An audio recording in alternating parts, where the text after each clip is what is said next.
Bonjour. Bonjour à tous. On va juste attendre 3 petites minutes, histoire d'avoir le plus de participants possible qui arrivent au début du webinaire et puis on va commencer juste après. Merci beaucoup.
Donc bonjour à tous.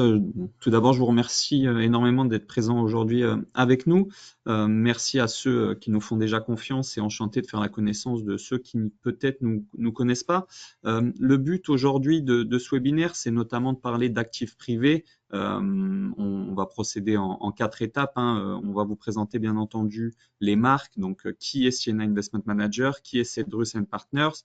Donc pour ma part, c'est Alexander Vidakovic, je fais partie de l'équipe de développement de chez Siena IM et je serai accompagné de Kevin Rigens qui lui fait partie de l'équipe tout simplement d'investissement de Cedrus Partners. Donc on va vous expliquer pourquoi intégrer des actifs privés dans son portefeuille peut être un moteur et un vecteur de diversification et de surplus de rendement et quelque chose d'important également dans l'allocation de vos clients ou de vos familles. On va vous présenter également notre FCPR qu'on en a sorti en partenariat du coup avec Cedrus qui est le FCPR Siena Private Asset Allocation. Et d'abord, avant de rentrer un petit peu dans le vif du sujet, si jamais vous avez des questions-réponses, enfin des questions, ce que je vous propose, c'est simplement de les poser dans le petit icône que vous avez en haut à droite, à ne pas confondre avec la chatbox car on ne pourra pas réellement les récupérer et y répondre. Donc n'hésitez pas à poser vos questions et on y reviendra à la toute fin de la présentation. Donc, qui sommes-nous? Siena et Cedrus, un ADN commun. Ce que l'on voulait mettre en avant sur cette première slide, c'est pourquoi ce partenariat. On va y revenir. Je vais présenter bien entendu Siena IM pour ma part et Kevin, je laisserai place à Kevin pour présenter Cedrus, mais c'est vraiment un ADN commun qui est assez fort, c'est-à-dire un ADN familial. Notre but sur cette expertise et dans le FCPR qu'on va vous proposer, c'est vraiment d'offrir la même culture d'investissement que les grandes familles européennes. Vous allez le voir, GBL est composé de grosses familles. Cedrus conseille d'ores et déjà des grosses familles sur la sphère d'actifs privés et réellement d'apporter un portefeuille construit sur des standards institutionnels. Le fait que Cedrus est d'ores et déjà investi pour le compte de ces grandes familles dans certains fonds, et on va revenir un peu plus sur le FCPR et ce qu'il compose juste après, fait qu'on a tout simplement certains fonds de niche et certains fonds avec des tickets minimums très difficilement accessibles, hein. Généralement, on parle de 20-30 millions, qui ont déjà été mis pour le compte des grandes familles de Cédrus. Donc, on peut tout simplement rajouter vraiment des tickets supplémentaires sur ces fonds-là. Et c'est réellement justement le but et la genèse de ce qu'on va vous présenter, c'est de rendre accessibles des standards institutionnels aux particuliers de manière générale. Ce qui va être intéressant également sur ce partenariat, c'est qu'on va avoir une double expertise et une double commercialisation, donc un peu plus de présence terrain. Donc, si jamais vous avez des besoins, n'hésitez pas, et on va y revenir à la toute fin avec l'équipe commerciale, mais n'hésitez pas à revenir vers nous, que ce soit sur l'équipe Cédrus ou l'équipe Siena, à nous appeler ou nous envoyer des petits mails. On sera très content de venir vous voir ou de vous répondre ou de faire des calls supplémentaires tout simplement. Donc, qui est Siena Investment Manager? Je suppose, bon, pour ceux qui nous connaissent déjà un petit peu, je vais quand même remettre un petit peu la marque, puisqu'on est une nouvelle marque qui a été créée il y a 3 ans. On est une société de gestion française, hein, agréée par l'AMF. On gère un peu plus de 40 milliards. On a un ADN, comme vous pouvez le voir ici, assez fort sur tout ce qui est ESG, hein. On a 80% de nos encours qui sont classés article 8 ou 9 SFDR et on a à peu près 300 personnes. Pourquoi, entre guillemets, on n'est pas encore réellement vraiment connu sur le marché? Ce qu'il faut comprendre, c'est qu'on est une nouvelle marque créée il y a 3 ans, due par l'arrivée de l'actionnaire majoritaire qui est le groupe Bruxelles-Lambert, donc GBL. Je ne sais pas si vous connaissez GBL. On parlait tout à l'heure de famille, mais le groupe Bruxelles-Lambert appartient à 2 très grosses familles. C'est la holding d'investissement familiale qui est assez conséquente puisqu'elle est cotée sur le marché belge, hein, donc le Belvin, de la famille Frère, une grosse famille belge, hein, Albert Frère, qui était notamment connu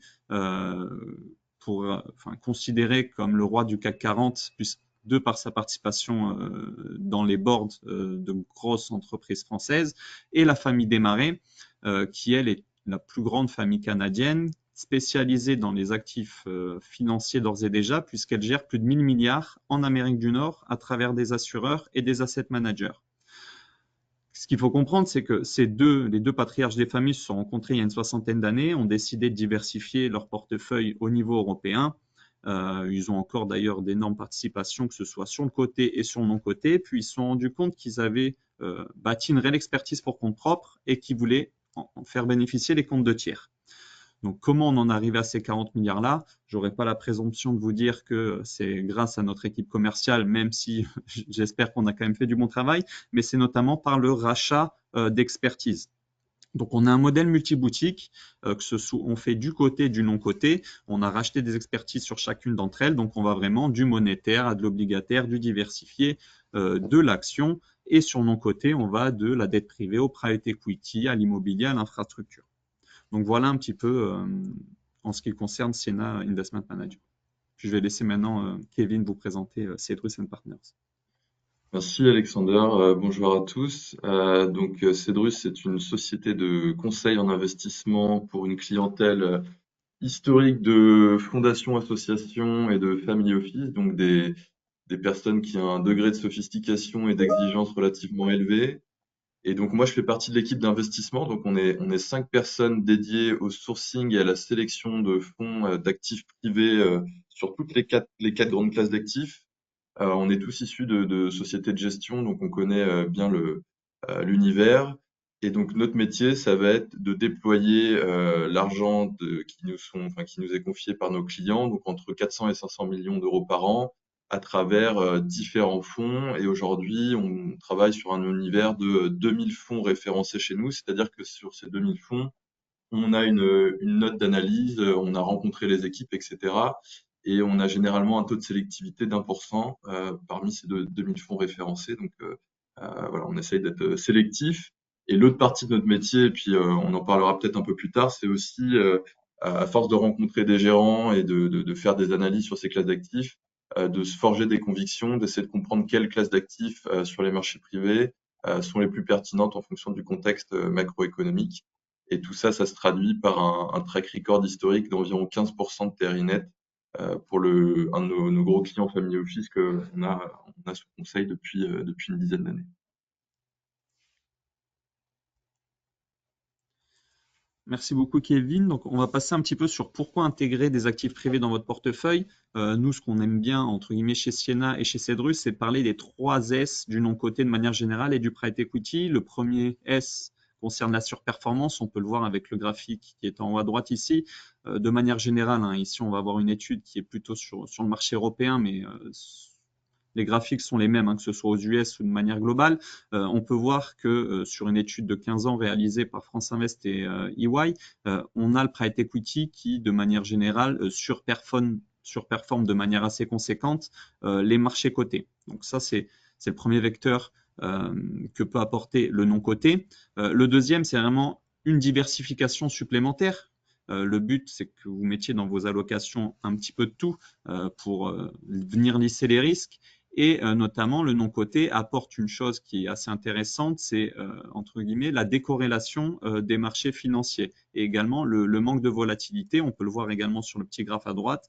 Le private equity a une volatilité moyenne bien inférieure au marché coté. Ce qui est assez intéressant, c'est notamment dû au fait que les entreprises n'étant pas cotées et n'ayant pas une valorisation tous les jours, généralement on les valorise sur 6 mois, 1 an.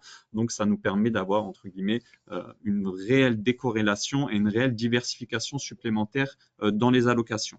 Le troisième petit point et le troisième S, c'est vraiment les sociétés de demain et c'est vraiment avoir accès à un champ qui est quand même très élevé. On peut voir ici par le petit encart qui est tout en bas à droite, on a 99,9% des entreprises, on a pris ici l'exemple de la France, qui ne sont pas cotées en bourse. Donc plus de 4 millions d'entreprises sur lesquelles on va vraiment pouvoir investir. On va pouvoir s'intégrer. Je rappelle, sur le côté, généralement, on a quand même des prises de participation minoritaires, ce qui nous donne peu de pouvoir sur l'entreprise. Alors que sur mon côté, généralement, on peut avoir bien sûr des participations minoritaires, mais également majoritaires. Le but étant réellement sur le private equity, c'est de s'intégrer dans l'entreprise, la développer d'une quelconque manière pour derrière ressortir avec une plus-value assez conséquente. Donc, on a vraiment un champ des possibles qui est assez conséquent avec 4 millions d'entreprises versus 800 qui sont, elles, plutôt présentes sur le marché coté. Deuxième graphe qu'on voulait vraiment vous mettre en avant, c'est notamment les atouts de la diversification sur les actifs non cotés. On peut voir ici, les actifs non cotés sont composés de plusieurs classes d'actifs, mais on y reviendra, je pense, par moi-même sur la présentation de la jeunesse du FCPR et également Kevin. On a plusieurs classes d'actifs, on a du private equity, on a de la dette privée, on a de l'infrastructure. Ce qu'il faut comprendre, et ici c'est un graphe, une donnée qu'on a illustrée de Preqin, qui est assez intéressante, c'est que on met en avant le DPI. Donc, c'est la mesure qui nous permet de voir à quel point, enfin, en combien de temps l'investisseur va avoir un taux de retour sur le capital qu'il a investi.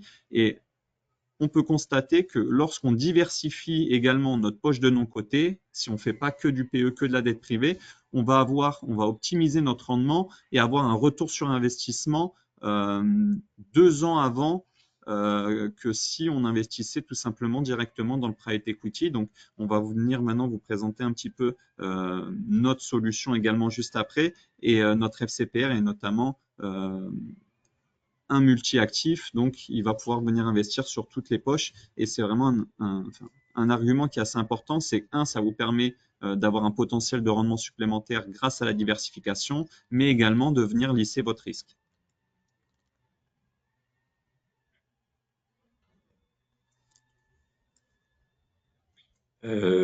Alors peut-être sur la genèse du fonds, avant qu'on parle de l'allocation et des choix tactiques que l'on a mis en place dans le portefeuille, le premier point qui est important, c'est de comprendre la stratégie. Donc là, on a mis en place une stratégie qu'on appelle Evergreen, donc pas de durée de vie finie. On pense que cette stratégie est particulièrement adaptée quand on parle d'épargne dans les actifs privés pour les clients particuliers. Le premier point, c'est que ça permet déjà une légèreté administrative puisqu'il n'y a qu'un seul appel de fonds. Donc, généralement, les fonds de private equity travaillent avec un système d'appel de fonds progressif. Là, sur le FCPR, vous mettez 1000 euros, ces 1000 euros sont directement investis dans des actifs privés. Donc, c'est le premier avantage du fonds. Et le second, c'est que, comme je viens de le dire, on a un capital au travail, enfin tout de suite. Donc en fait, on met de l'argent, c'est immédiatement investi dans des actifs privés. On a immédiatement une exposition aux actifs privés. L'objectif du FCPR, c'est d'avoir 70% d'actifs privés, 30% d'actifs liquides tout au long de la vie du fonds. Donc quand vous investirez, vous serez tout de suite exposé à ces actifs en portefeuille. Et l'autre point qui est intéressant, c'est que ce FCPR les distributions qu'on recevra sur ce FCPR seront capitalisées, c'est-à-dire qu'on réinvestira les profits tout au long de la vie du fonds. Et ça va être le travail des équipes de Siena et de Cedrus de prendre des décisions d'arbitrage et de gestion sur ce qu'on fait de ces distributions-là.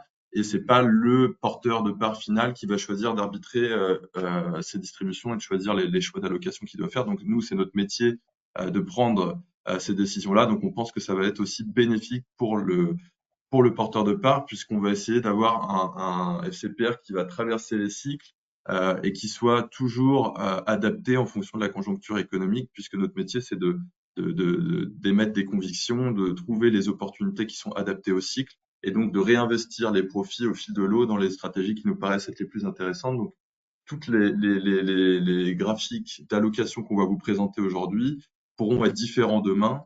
Aujourd'hui, ça représente les classes d'actifs qui nous paraissent être les plus adaptées en fonction de la conjoncture, mais demain, on pourra investir d'autres classes d'actifs et c'est aussi l'intérêt du produit, c'est qu'on est totalement flexible sur les 4 grandes classes d'actifs des marchés privés. L'autre intérêt du modèle Evergreen, c'est celui de la performance. Donc, le fait de pouvoir capitaliser les distributions vs un fonds d'actifs privé au format classique, donc généralement c'est des formats 10 ans fermés où en fait les 5 premières années on a des appels de fonds, puis ensuite les 5 suivantes on a des distributions. Là dans le cas du FCPR, vous aurez donc un appel de fonds unique et les distributions seront directement capitalisées dans le produit. Ça se traduit par de la performance supplémentaire puisque là on vous a mis sur le graphique deux courbes. Donc la première c'est la courbe de performance d'un fonds evergreen que l'on compare par rapport à un fonds fermé classique de private equity. Et on voit que pour obtenir un même multiple de performance au bout de 10 ans, donc 2,2 fois la mise de départ, il faut un TRI moindre sur un fonds evergreen, puisque c'est un TRI annuel de 9% en moyenne qu'il faut sur un fonds evergreen, vers 18% sur un fonds fermé. Et ça, c'est rendu possible uniquement par le fait que les distributions sont capitalisées et donc génère de la performance supplémentaire, alors que sur le fonds fermé, les distributions sont reversées aux porteurs de parts et donc ne sont pas capitalisées, donc ne génèrent pas de la performance supplémentaire. En termes de performance, nous, sur le produit FCPR Siena Private Asset, on vise un TRI de 8% sur un horizon recommandé de placement de 8 ans, ce qui se traduira par un multiple net de frais de 1,7 fois la mise au bout de ces 8 ans. Donc on est quasiment en ligne avec les performances qu'on peut avoir sur des fonds de private equity classiques au format institutionnel. Très bien. Merci beaucoup, Kevin, pour ces explications. Peut-être avant de rentrer sur le fonds de manière générale et de vous remettre un petit peu la genèse de ce fonds-là et pourquoi on l'a créé, n'hésitez pas si vous avez des questions, s'il y a certaines choses que vous ne comprenez pas. On sait que ce sont des marchés encore assez méconnus qui nécessitent pas mal de pédagogie, donc n'hésitez pas à nous poser toutes vos interrogations dans la petite session questions et on y reviendra à la fin. Et n'hésitez pas également à nous contacter si besoin par la suite pour qu'on fasse tout simplement un meeting supplémentaire si besoin, ou qu'on vienne à votre rencontre pour vous expliciter un petit peu les fonctionnements de manière générale du non-coté et comment notre FCPR peut venir s'y imbriquer. Donc, quel est notre FCPR et quelle est sa force de proposition et, entre guillemets, les différenciations que l'on peut avoir dans ce fonds-là par rapport à ce qu'on peut retrouver de manière générale sur le marché. Ce qu'il faut comprendre, c'est qu'on a quelque chose qui s'appelle la loi industrie verte qui est rentrée un petit peu en jeu cette année, qui est notamment une loi qui veut promouvoir l'insertion du non-coté dans l'économie. Hein. C'est quelque chose que l'on voit beaucoup plus dans le milieu entre guillemets américain aux US, où on a une culture financière déjà un petit peu plus forte de manière générale et où vraiment on va investir justement dans l'économie réelle, dans les PME ETI. C'est quelque chose qui se fait beaucoup plus. Et la loi Industrie verte a notamment la volonté de venir effectuer la même chose en France et en Europe de manière générale. Pour venir soutenir notre économie réelle, nos petites entreprises, nos moyennes entreprises et venir faire booster notre croissance. Donc ce FCPR s'insère dans le cadre de cette loi Industrie verte. Ce qui va venir nous différencier, on en parlait tout à l'heure, c'est notamment qu'on peut en rencontrer d'autres FCPR, mais qui vont être monoclasses d'actifs. Donc, ça va être des FCPR qui vont être concentrés ou sur du private equity ou sur de la dette privée. Ici, aujourd'hui, on vous propose vraiment, et la jeunesse de ce fonds-là, c'est de vous donner une allocation clé. Donc, c'est vraiment un cœur de portefeuille sur le non-coté à destination tout simplement de vos clients. Donc, on vous propose un portefeuille multi-actifs diversifié qui peut aller, comme on le disait, c'est un format evergreen, donc 100 ans qui peut aller sur toutes les classes d'actifs du non-coté, donc du private equity et de l'infrastructure à la dette privée. On va y revenir juste après en vous présentant l'allocation cible et l'allocation actuelle du portefeuille. On a un objectif de performance qui est assez classique et assez courant sur l'horizon de placement recommandé du non-coté qui est de 8 ans. On a 8% net de frais. On est sur un format evergreen, on l'a dit, et c'est un fonds en architecture ouverte. Donc le but ici, c'est vraiment d'aller chercher les meilleurs gérants mondiaux sur chacune des classes d'actifs, sur chacune des sous-stratégies et de bénéficier de l'expertise de Siena ainsi que de Cedrus pour justement nous conseiller sur ces aspects-là. On s'est rendu compte simplement que ce sont des classes d'actifs qui sont assez méconnues sur le marché.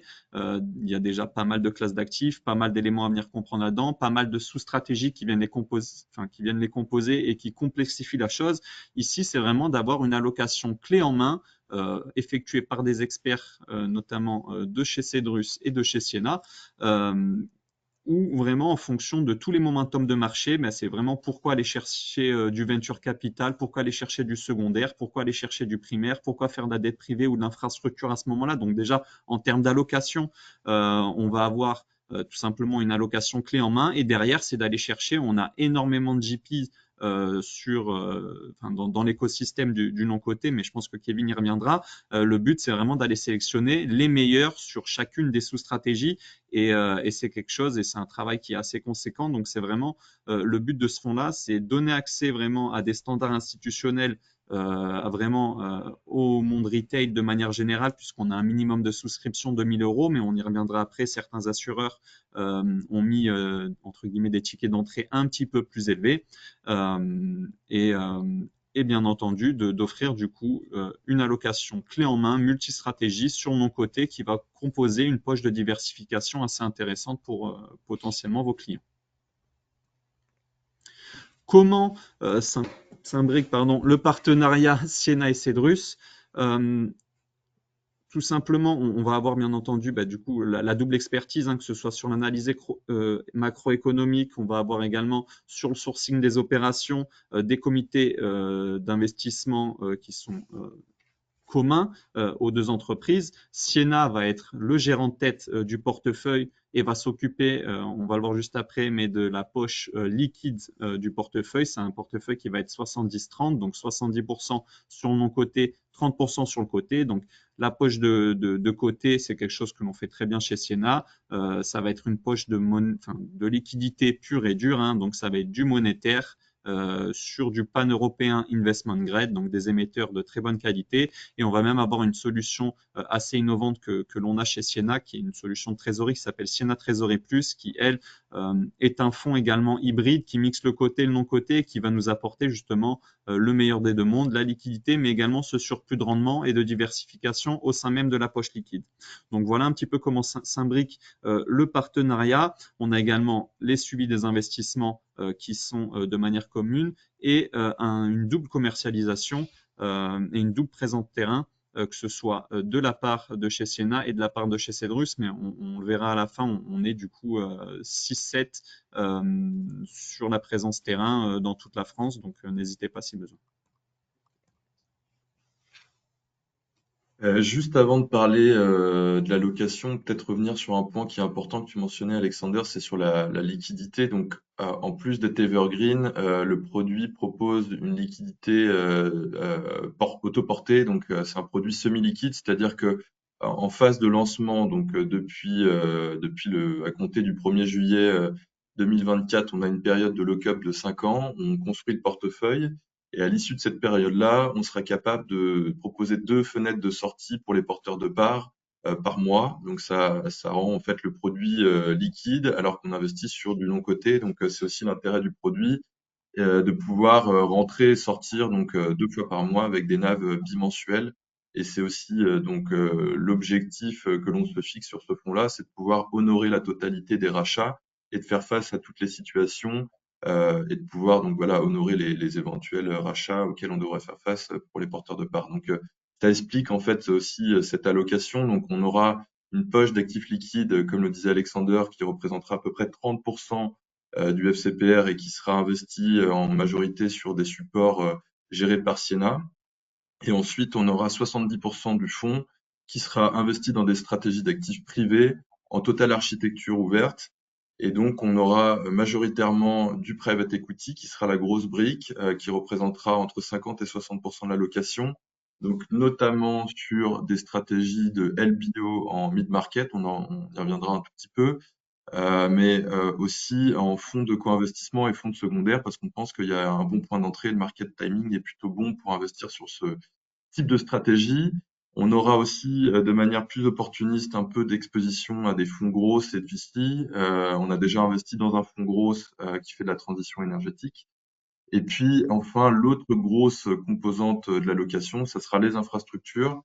On va essayer de jouer cette poche-là via des gérants qui suivent une stratégie qu'on appelle value add, donc qui investissent sur des actifs d'infrastructure, mais qui suivent une logique de création de valeur très proche de celle du private equity, donc avec cette logique de transformation des actifs.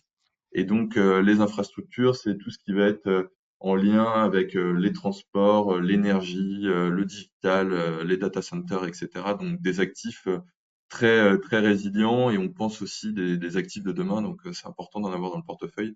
Tout ça pour un objectif, encore une fois, de performance de 8% annuel sur une période de 8 ans. Alors, en termes de vue et conviction, donc comme je le disais tout à l'heure, l'idée du produit, c'est qu'il traverse les cycles. Et donc aujourd'hui, on a certaines convictions, on intègre certaines classes d'actifs, mais demain, on a la flexibilité, par exemple, d'investir sur de la dette privée qui n'est pas aujourd'hui présente dans le portefeuille. Donc l'idée du produit, c'est d'à chaque fois investir sur des opportunités en fonction de la conjoncture. On a cependant, en termes de philosophie, on a vu l'allocation avec 2 briques principales.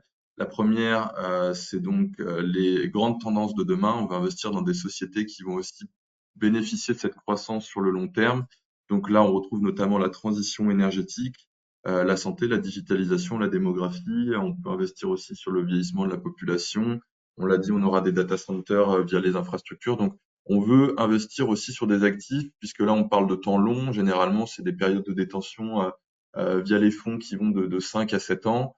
Et donc, on veut investir sur des actifs qui vont bénéficier, qui vont avoir le vent en poupe et qui vont être qui vont suivre les grandes tendances de demain. Donc, pour nous, c'est important d'être en ligne avec ces tendances-là. Et peut-être juste le prochain slide, Alexander, l'autre point important de notre philosophie, c'est aussi de bénéficier d'opportunités de cycle. Aujourd'hui, on rencontre beaucoup de gérants, on voit beaucoup de stratégies différentes, on fait beaucoup d'analyses marché. Et donc, on essaye de trouver les stratégies qui nous paraissent être les plus opportunes compte tenu de la conjoncture. On a notamment aujourd'hui dans le FCPR une surexposition au marché mid-cap. Donc le marché mid-cap, c'est les entreprises de taille intermédiaire. Donc par exemple, si on prend les États-Unis, c'est les entreprises qui vont de 100 millions à 1 milliard de taille de boîte.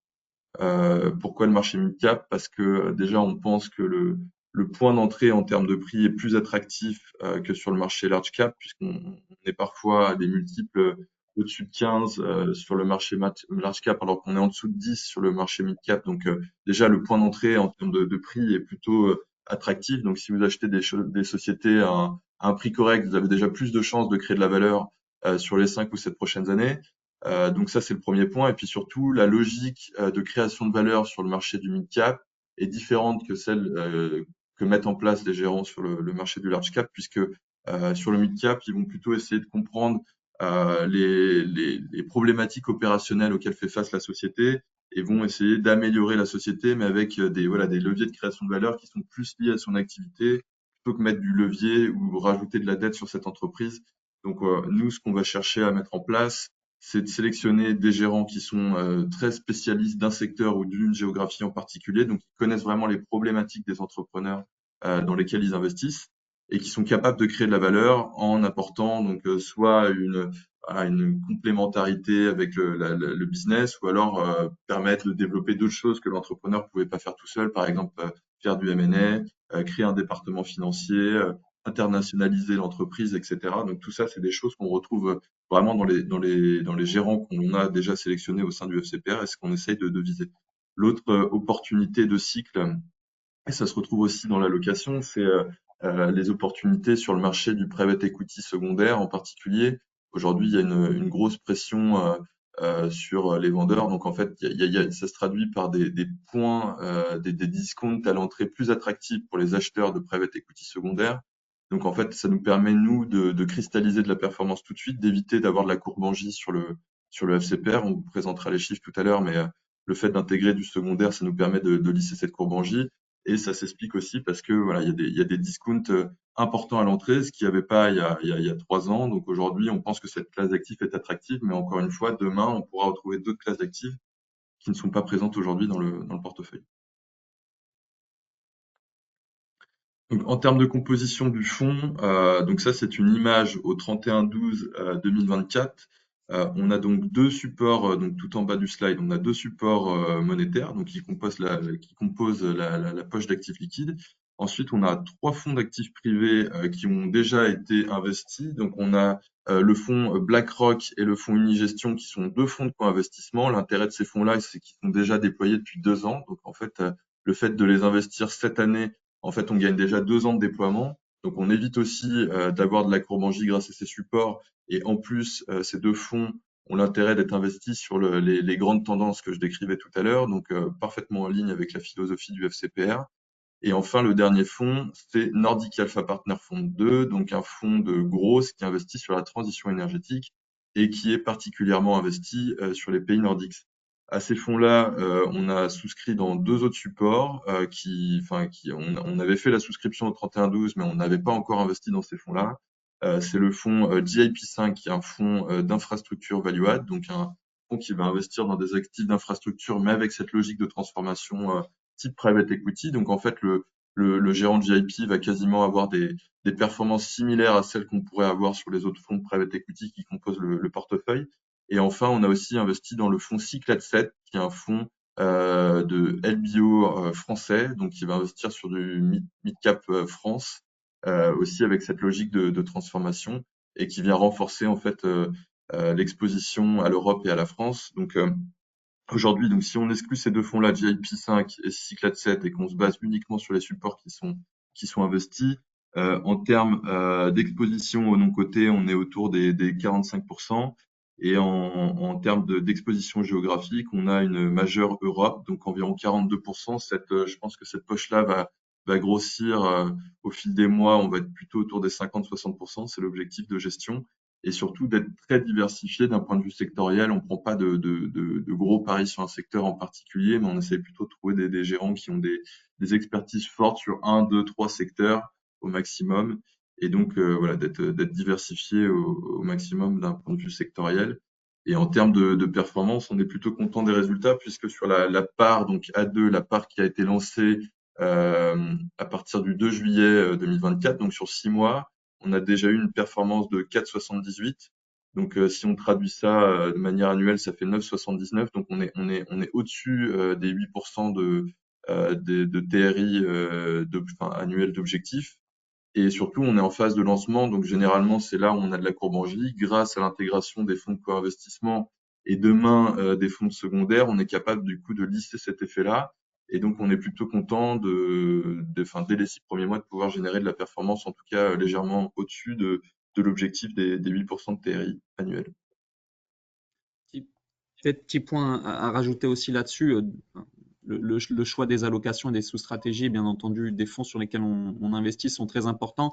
Mais petit point à préciser, c'est également que GBL, donc notre actionnaire, a seedé le fonds, donc nous a laissé entre guillemets 40 millions pour le lancer de manière assez conséquente, et c'est ce qui nous a permis également de prendre de l'avance et d'avoir une phase de ramp-up, comme on appelle sur les marchés non cotés, donc de levée assez confortable, nous, de notre côté. Et c'est ce qui nous a permis, justement, mais on y reviendra.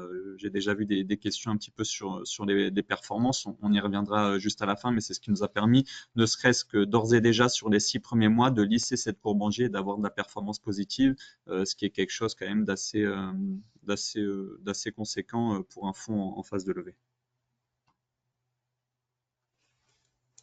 Et peut-être donc ce slide qui est une illustration de la projection du portefeuille fin 2025, donc qui dépendra évidemment de la collecte que l'on aura sur le véhicule. Aujourd'hui, on a pu investir dans les premières stratégies puisque JBL, donc l'actionnaire de Siena IM, cédait le produit à hauteur de 40 millions. On a eu 5 millions supplémentaires d'une mutuelle, donc un portefeuille de départ de 45 millions qu'on est en phase d'engager puisque d'ici la fin du trimestre, on aura probablement souscrit la totalité de ces 45 millions.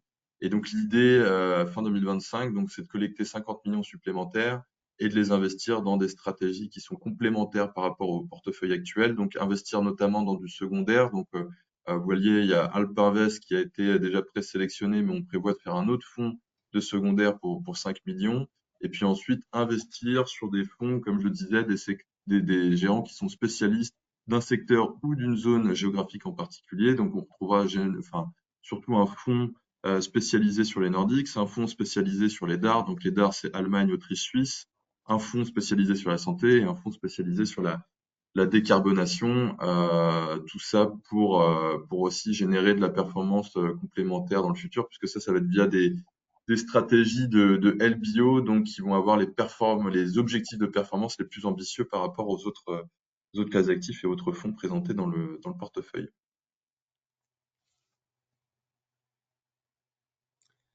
Peut-être pour conclure une petite analyse sur les termes et conditions. Donc, on est sur un montant minimum de souscription sur la part du fonds de 2 000 euros, même si je vais y revenir après en fonction des assureurs. Certains assureurs pour lesquels le fonds est référencé ont mis des minimums d'investissement un peu plus élevés.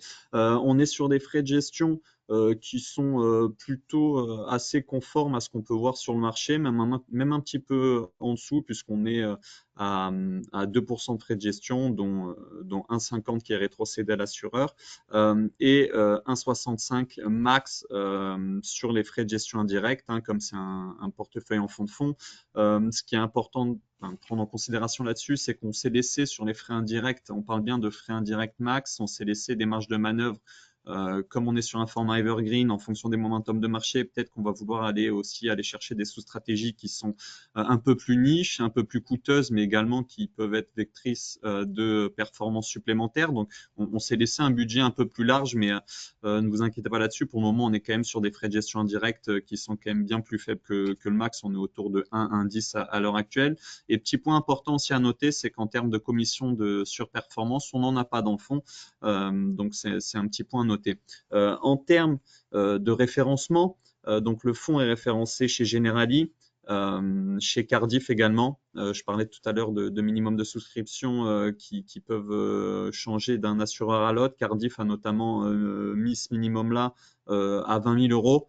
Donc c'est quelque chose à prendre en considération, mais bon voilà. On est également présent chez CNP. On vient d'être référencé également chez AG2R La Mondiale et on est présent dans les contrats Norcia, chez Generali, chez AEP et chez AG2R également à travers le groupe DFPK. Donc, voici. En termes de contact, donc je vous en parlais tout à l'heure, on a une force commerciale en double commercialisation, donc assez conséquente. On va également, on est 3 côté CNIM, 3 côté Cedrus, on va être bientôt 4 côté CNIM à partir d'avril. Donc surtout, n'hésitez pas à nous à nous demander, à nous poser vos questions ou à nous proposer tout simplement des rendez-vous complémentaires. On sera ravis de venir vous voir et de venir échanger et faire plus ample connaissance avec vous, que ce soit côté CNIM, que ce soit côté Cedrus. Si vous voulez même la double équipe, on s'entend très bien les uns avec les autres, donc on pourra venir avec la double expertise, il n'y a aucun souci là-dessus. On vous a mis également quelques annexes avec des slides sur pourquoi intégrer également les actifs privés dans les allocations. On vous a mis également un petit peu plus d'exemples sur les cas d'investissement que Kevin a déjà explicité, Nordic Alpha, le BlackRock Private Equity et l'unigestion directe. Peut-être petite slide que j'aime bien mettre en avant pour conclure, et d'où la nécessité également d'avoir un expert sur le non-coté. Et c'est notamment ici où l'on peut voir que il faut réellement dépasser le culture de la performance passée, le track record, ce qui est quelque chose d'essentiel sur les marchés non cotés, puisqu'on se rend compte que sur tous les GPs, donc sur tous les fonds qui ont été classés premier quartile, donc top catégorie de leur secteur, on se rend compte que sur le millésime suivant, donc le vintage suivant, seulement à peu près un tiers reste dans le top quartile. Donc, ce qu'il faut réellement aller regarder, hein, et c'est d'où la nécessité d'avoir une méthodologie de sélection qui est assez forte, d'aller vraiment voir si le millésime suivant est tout simplement conforme avec le momentum de marché et la sous-stratégie elle-même pertinente. Donc, d'où la nécessité, entre guillemets, d'avoir des experts sur ce côté-là. Peut-être pour résumer. Ouais. Alexandre, si juste je peux compléter sur ce slide-là, je pense qu'il est aussi important, c'est tout le processus de due diligence et c'est le travail qui est fait par les équipes de Siena et de Cedrus, puisque comme tu le disais, il faut pas faire preuve de complaisance et les gérants qui sont premier quartile ne le restent pas dans le temps. Et donc nous aujourd'hui, sur tous les fonds qui sont sélectionnés dans le FCPR, on fait ce travail donc de due diligence. Donc c'est un travail documenté où on va rencontrer les équipes de gestion, on va passer au peigne fin tous nos 150 critères d'analyse et on regarde notamment l'évolution du track record, le track record qui a été réalisé et surtout on sélectionne des gérants qui ont un taux de perte historique très faible. C'est-à-dire que ce qu'on n'aime pas, c'est les gérants qui font le grand écart, donc qui ont une position dans leur portefeuille qui fait toute la performance du portefeuille et tout le reste passe à la casse. Nous, on va chercher des gérants qui ont cet ADN de préservation du capital, de gestion du risque. Et c'est extrêmement important qu'on les sélectionne parce que voilà, de gagner de l'argent, il faut savoir ne pas en perdre. Donc, c'est aussi notre philosophie de sélection, d'avoir des gérants qui savent faire de la performance, mais surtout qui sachent ne pas perdre d'argent. Et pour finir, avant de passer aux questions que l'on a reçues, assez simplement, donc on est sur vraiment un cœur de portefeuille sur mon côté qui donne accès tout simplement aux standards institutionnels à Monsieur Tout le Monde, avec justement, de par la classe d'actifs, une diversification que vous pouvez apporter tout simplement dans l'allocation de vos clients. Peut-être sur les questions qu'on a reçues, Kevin, on en a une qui est assez intéressante, c'est notamment comment arrivez-vous à un multiple de 1,7 fois avec seulement 70% de mon côté et des frais de gestion qui, entre guillemets, sont assez élevés compte tenu du format FCPR. Ouais, c'est une bonne question et on nous la pose souvent. En fait, dans la mise en place du fonds, donc au moment de l'obtention de l'agrément AMF, on a dû aussi répondre à ces questions-là. Donc, on s'est fait accompagner par une société qui fait des analyses de stress test et de performance. Donc, on est plutôt confort sur l'objectif de performance de 1,7 fois. Déjà, ça part le point de départ, c'est les performances des stratégies sous-jacentes qu'on va sélectionner. Donc, on a été je pense relativement conservateur dans nos hypothèses de performance, puisqu'on a essayé de retraiter les performances qui nous sont communiquées par les gérants qu'on sélectionne. Donc, quand un gérant nous dit qu'il va faire 30% de TRI dans l'environnement actuel, on trouve ça relativement ambitieux, donc on réduit un petit peu. Et en fait, vraiment, là, ce qui va permettre de compenser le fait de ne pas être à 100% d'actifs privés, c'est vraiment le côté evergreen.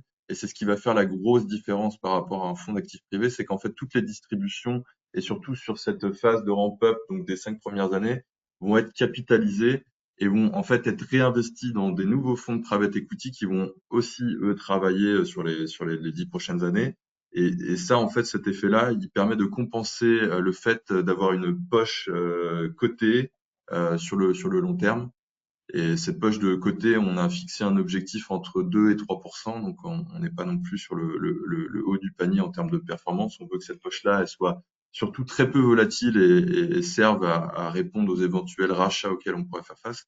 Mais voilà, l'objectif, c'est d'avoir la poche d'actifs privés, 70% du portefeuille, sur des hypothèses de performance quand même relativement conservatrices, mais qui va être capitalisée et qui va pouvoir permettre de générer au bout de 8 ans un objectif un multiple de 1,7 fois la mise de départ. Peut-être un petit mot également sur la poche cotée, hein, même si Kevin le disait, on a un objectif plutôt de 3%. On est vraiment, enfin, on bénéficie également du momentum de marché avec la hausse des taux qu'on a connue en 2022 avec la forte inflation qu'on a eue. Donc même le monétaire, à l'heure actuelle, on est sur de l'ester qui est autour de 2,90. Notre fonds monétaire est un petit peu au-dessus, donc on a déjà des rendements de 3%. Et en plus de ça, on a un véhicule assez atypique qui est lui aussi un fonds hybride qui mêle le côté non coté, qui lui a un rendement de Ester plus 1,5. Donc on est sur des rendements courants nets de frais embarqués dans le fonds, hein, c'est le fonds Siena Trésorerie Plus, qui sont proches des 4,80 nets de frais à l'heure actuelle. Et sur 2024, on était déjà on était plutôt aux alentours de 5,65 net de frais. Donc ce qui nous permet même sur la poche liquide d'avoir quand même une performance et une liquidité toujours très forte, hein, mais une performance déjà un petit peu boostée, et ce qui nous permet d'atteindre encore plus facilement, entre guillemets, cet objectif et de moins contraindre, entre guillemets, la poche de non-côté dont s'occupe Kevin. Une autre petite question que l'on nous pose, Kevin, c'est lorsque vous collectez, vous ajoutez aux stratégies déjà présentes ou vous sélectionnez de nouveaux fonds? Alors, on sélectionne de nouveaux fonds. Nous, on investit dans des fonds d'actifs privés, donc qui sont au format fermé, donc des formats 10 ans. Et généralement, ils ont une période de souscription. Donc, pour la plupart, ils sont enlevés pendant 1 an et demi, peut-être 2 ans parfois. Et donc, il y a une date de closing finale. Donc, si on passe cette date-là, on ne peut plus souscrire dans le fonds. Donc, il faut trouver des nouvelles stratégies. Mais ça nous convient bien parce que c'est aussi l'objectif du FCPR, c'est de grossir en taille et donc diversifier les positions et les fonds qu'on sélectionne. Donc non, ça sera uniquement des stratégies nouvelles à chaque fois, à chaque souscription. Très bien. Une autre petite question, mais là, je pense que ça sera plutôt de mon côté, c'est est-ce possible de distribuer le fonds en direct hors contrat d'assurance vie? Alors, c'est pas réellement notre volonté sur le FCPR, hein, d'où le format du fonds FCPR. Le but étant, c'était vraiment la volonté chez nous, c'est de passer à travers justement des partenaires, que ce soit assureurs ou plateformes type Norcia. Mais à confirmer, mais je reviendrai vers vous tout simplement avec la présentation et quelques détails également. On est en train d'essayer de voir certaines solutions qui nous permettraient de souscrire hors contrat assurantiel, mais il faut que je vous revienne un petit peu plus précisément là-dessus. Autre question, c'est une société peut-elle souscrire au fonds? Il n'y a aucun problème là-dessus, enfin, il n'y a aucun souci là-dessus. Une société peut bel et bien souscrire au fonds. Autre question également, la liquidité sera possible après 5 ans avec un gate mensuel. Est-ce bien cela? Alors, pas tout à fait. Donc effectivement, il y aura cette période de lock-up qui débute à partir de la date de lancement du FCPR, donc à compter de juillet 2024, donc jusqu'à juillet 2029, le fonds est bloqué parce que de toute façon, c'est pas dans l'intérêt des porteurs et puis surtout, on est en phase de constitution du portefeuille, donc c'est là où on maximise la performance. Ensuite, après cette période initiale de 5 ans, il y aura donc une NAV bimensuelle, donc c'est déjà le cas, il y a déjà une NAV bimensuelle, mais donc il y aura 2 fenêtres de sortie possibles par mois pour les porteurs de parts, donc 2 possibilités de racheter leur part par mois. Et il y aura un système de gate qui pourra s'appliquer, mais c'est pas un gate mensuel. Donc c'est plutôt un gate en fonction de la. Il y a un gate trimestriel, non, Alexander, il me semble. Oui, c'est ça. Et peut-être Ouais. petit point supplémentaire à ajouter là-dessus, on a une VLB mensuelle, donc comme l'expliquait Kevin à la fin de la phase de ramp-up, on pourrait potentiellement sortir de manière assez facile du fonds. Cependant, les assureurs, comme vous le savez, ont connu une petite crise immobilière il n'y a pas longtemps, ont retrouvé leurs fonds propres bloqués et c'est ce qu'ils veulent totalement éviter sur mon côté. Et je vous en parle parce que dernièrement, j'ai pas mal tourné par exemple avec Generali qui eux-mêmes sur tout investissement non coté prévoient un lock-up de 4 ans minimum sur tous les investissements non cotés. Donc même si le fonds a une liquidité bimensuelle, si vous passez à travers le contrat Generali, malheureusement vous n'aurez pas l'opportunité de sortir avant les 4 premières années après la date d'investissement initiale. Je ne sais pas si vous avez d'autres questions, mais sinon, n'hésitez pas à les poser là au dernier moment. Sinon, on vous remercie grandement pour votre participation. N'hésitez pas, comme je vous l'ai déjà dit, à nous interroger ou à venir nous voir si vous avez besoin d'éléments supplémentaires ou autres. On est à disposition, que ce soit les équipes Cedrus et les équipes Siena IM. Encore merci beaucoup pour votre participation et à très bientôt. Merci à tous. Au revoir.